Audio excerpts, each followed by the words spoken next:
Welcome to the Rim Break Rodeo. We hope this video helps. In this video, I will explain how to play Genshin Impact with a keyboard on Android. Since Genshin Impact does not natively support keyboard input on Android, the only way to achieve this is by using a third-party keymapper application. You will need your Android device, a physical keyboard, and either a USB on-the-go adapter for wired keyboards or Bluetooth capability for wireless ones. This method allows you to transform your mobile gaming experience into something much closer to PC play. Connecting your keyboard to your Android device is the first step. For a wired keyboard, simply use a USB on-the-go adapter to plug it into your phone or tablet.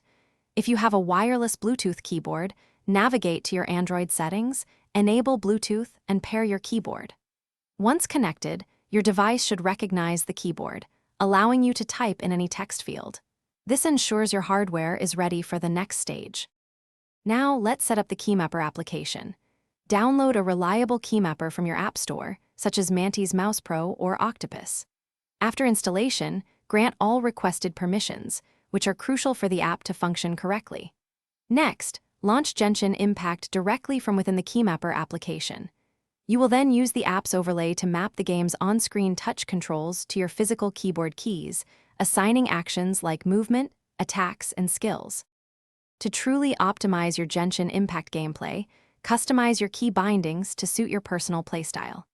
Experiment with different layouts to find what feels most comfortable and efficient for combat and exploration. Also, remember to adjust the in-game camera sensitivity for smoother control, especially if you are also using a mouse. Keeping your keymapper app updated will ensure you have the latest features and best performance, providing a superior gaming experience. Thanks for watching. Consider subscribing if we helped you.